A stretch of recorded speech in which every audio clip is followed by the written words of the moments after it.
Hello student, এখন তোমাদের class 12 অর্থাৎ দ্বাদশ শ্রেণীর সেমিস্টার 4-এর রাষ্ট্রবিজ্ঞান সাবজেক্টের ক্লাস আছে। আজকের ক্লাসে তোমাদের ইউনিট 1 অর্থাৎ প্রথম ইউনিট থেকে একটি মোস্ট ইম্পর্টেন্ট 6 নম্বরের প্রশ্নের উত্তর নিয়ে আলোচনা করব। প্রশ্নটা আছে আন্তর্জাতিক সম্পর্ক বিশ্লেষণে মার্ক্সবাদের গুরুত্ব আলোচনা করো। এই প্রশ্নের উত্তরটা কিভাবে তোমরা গুছিয়ে লিখবে দেখে নাও। প্রথমেই তোমাদের ইন্ট্রোডাকশন অর্থাৎ ভূমিকা দিয়ে শুরু করতে হবে।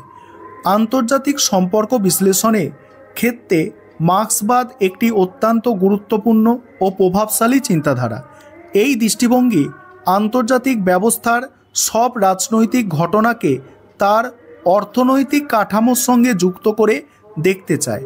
মার্ক্সবাদীরা মনে করেন আন্তর্জাতিক রাজনীতির ভেতরের দ্বন্দ্ব আসলে সমাজ ও অর্থনীতির ভেতরের দ্বন্দ্বেরই একটি বড় রূপ। এই তত্ত্বটি মূলত উৎপাদন সম্পর্ক, শ্রেণী সংগ্রাম এবং পুঁজিবাদী ব্যবস্থার ভিত্তিতে আন্তর্জাতিক সম্পর্কের গতি প্রকৃতি ব্যাখ্যা করে। এবার বলা হচ্ছে মার্ক্সীয় দৃষ্টিভঙ্গির মূল বক্তব্য। মার্ক্সীয় দৃষ্টিভঙ্গির মূল বক্তব্য বুঝে নাও। মার্ক্সীয় চিন্তাধারার মূল কথা হলো আন্তর্জাতিক সম্পর্ক বোঝার প্রধান চাবিকাঠি লুকিয়ে আছে অর্থনৈতিক কাঠামোর মধ্যে। মার্ক্সবাদ অনুসারে সমাজের ভিত্তি হলো উৎপাদন ব্যবস্থা, আর এর ওপর নির্ভর করে রাজনৈতিক, সামাজিক, সাংস্কৃতিক প্রতিষ্ঠানসমূহ বা উপরিকাঠামো গড়ে ওঠে। তাই কোনো দেশের রাজনীতি, রাষ্ট্র বা আন্তর্জাতিক সম্পর্ক বিশ্লেষণ করতে হলে প্রথমে তার অর্থনৈতিক ব্যবস্থা এবং উৎপাদন সম্পর্ক বিশ্লেষণ করা জরুরি। পরের অংশটুকু নিয়ে আলোচনা করব। তার আগে যে বিষয়টা তোমাদের বলার আছে, তোমাদের জন্য অনলাইন কোচিং ক্লাস চলছে। তোমরা যদি কেউ পেড ব্যাচে অ্যাডমিশন নিতে ইচ্ছুক থাকো বা স্টাডি মেটেরিয়াল পারচেস করতে চাও, সেক্ষেত্রে নিচের দেওয়া নম্বরে যোগাযোগ করতে পারো। কি বলা হচ্ছে দেখো, কার্ল মার্কস ও ফ্রেডরিক এঙ্গেলস তাদের কমিউনিস্ট ইস্তেহার অর্থাৎ কমিউনিস্ট ম্যানিফেস্টো, যেটা পাবলিশ হয়েছিল 1848 এ দেখান যে পুঁজিবাদ তার নিজস্ব প্রয়োজনে জাতীয় সীমা ছাড়িয়ে আন্তর্জাতিক স্তরে ছড়িয়ে পড়েছে। বুর্জোয়া শ্রেণী তাদের স্বার্থ বজায় রাখতে বিশ্ববাজারকে এক করেছে। অর্থাৎ তাদের মতে আন্তর্জাতিক সম্পর্কের মূল প্রবাহ তৈরি হয়েছে পুঁজিবাদের সম্প্রসারণ এবং শোষণের নীতির ওপর ভিত্তি করে। তারপরে দেখো, পরবর্তীকালে লেনিন তার বিখ্যাত গ্রন্থ সাম্রাজ্যবাদ পুঁজিবাদের সর্বোচ্চ স্তর,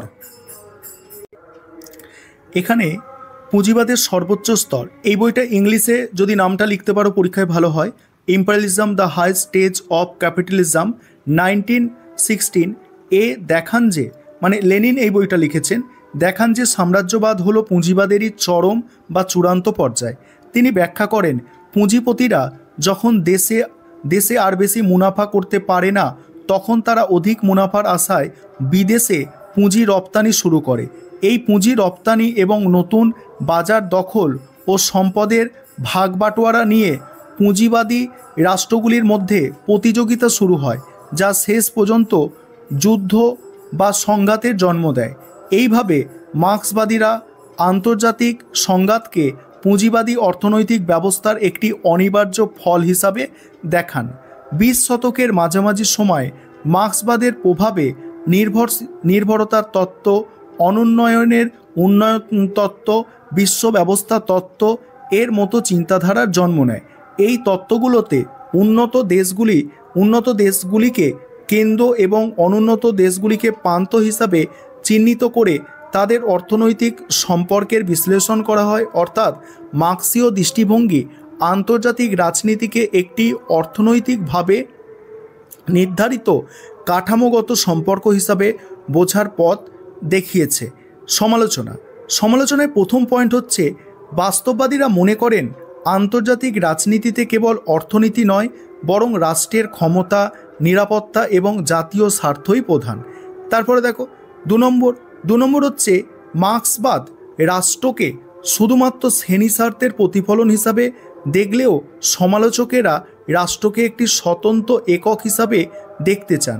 3 নম্বর, মার্ক্সবাদীরা শ্রেণী সংগ্রামকে অতিরিক্ত গুরুত্ব দেওয়ায় রাষ্ট্রের সক্রিয় ভূমিকা স্বতন্ত্র নীতি নির্ধারণের প্রক্রিয়াকে অনেক সময় উপেক্ষা করেছে। উপসংহারে বলা হচ্ছে, সব সমালোচনা সত্ত্বেও আন্তর্জাতিক সম্পর্ক বিশ্লেষণে মার্ক্সীয় ধারার গুরুত্ব অনস্বীকার্য। মার্ক্সবাদী প্রথম আন্তর্জাতিক রাজনীতিকে একটি অর্থনৈতিকভাবে নির্ধারিত কাঠামো হিসাবে দেখতে শিখিয়েছে, যেখানে ক্ষমতা ও রাজনীতি অর্থনৈতিক স্বার্থের দ্বারা চালিত হয়। আধুনিক আন্তর্জাতিক রাজনৈতিক অর্থনীতি বিশ্লেষণের ভিত্তি তৈরি করতে এই মার্ক্সীয় দৃষ্টিভঙ্গি অত্যন্ত গুরুত্বপূর্ণ ভূমিকা পালন করেছে। এটি আন্তর্জাতিক রাজনীতির গভীর অর্থনৈতিক কারণগুলি বুঝতে সাহায্য করে।